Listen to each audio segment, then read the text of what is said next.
Hello explorers and welcome to another video. Today we're going to talk about the R420, which I acquired. I will not say bought because the process of going through eBay is very strange and it did not work out for me at all.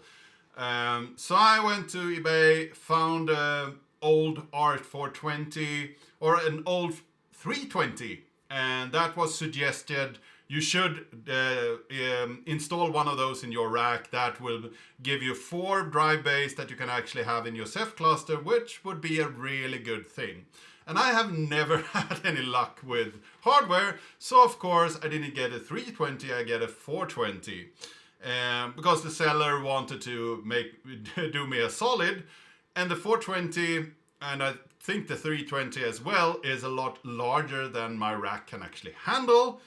And I realized that after buying it and then Googling more on the subject and finding the other reference material, because the image didn't say anything, there was very little information on eBay about it. The price was very low, so it didn't really matter. But when I actually found out how large it is, I realized that this will never fit into my rack. So I tried to cancel it. eBay will never take any cancellations.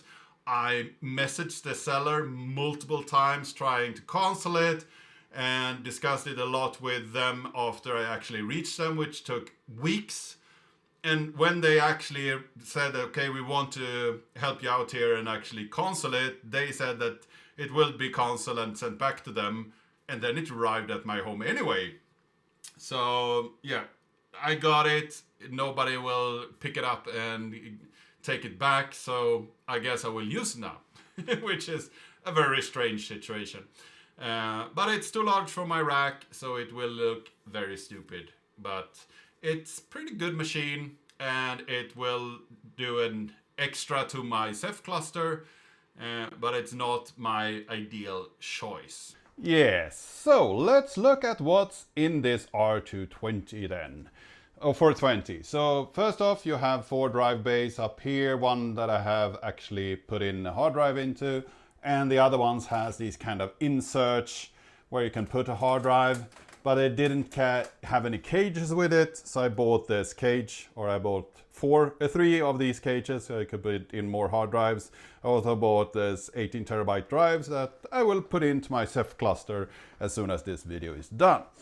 And it is used, so you can see here that somebody has used it as a host with VM inside of it.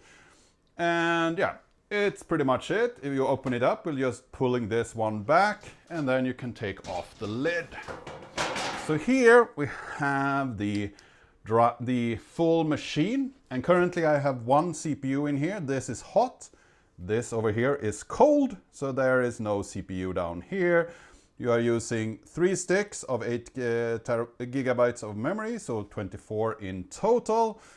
And then I have these 2 riser cards over here, this one and this one, so I could put in cards back here. The problematic part is that I put in this card because I wanted to use all 4 drive space over here, but this riser card, which I put in is a PCIe card with an M2 SSD on it. So I would love to use this as my boot drive.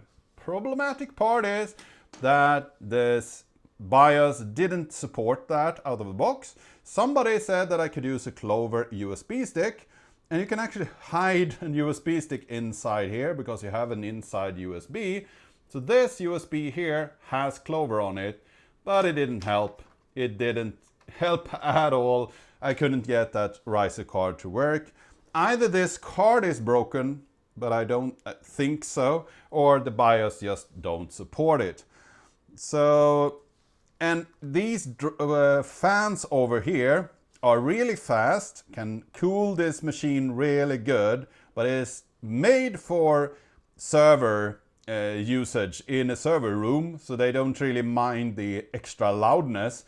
And if you run this normally, which in a Ceph cluster, it will not use that much CPU, will not be that hot, so it should be pretty silent. But I have run a couple of Docker containers which really use the CPU for some computational tasks that I need to do in my work. And this gets loud, really loud.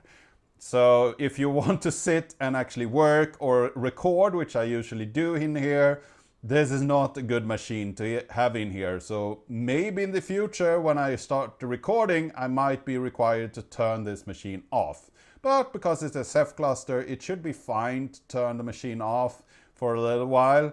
If I fill these drive bays with 18 terabytes of drives, then I will have a problem, because then my whole Ceph cluster will go down.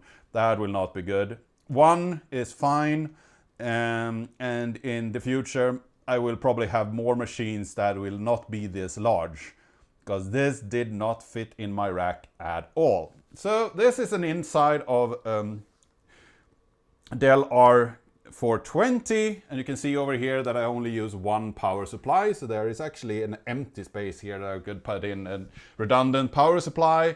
So once upon a time, this was a really good work machine for any cluster work or any computational work, but at the moment it's not that efficient, energy efficient, not at all, and it's really old hardware. I got suggested to just start my Ceph cluster with one of these, but it was too large for my cluster. The images did not make it justify it. It actually looked much smaller in the images, but as you saw earlier, it did not fit my rack at all.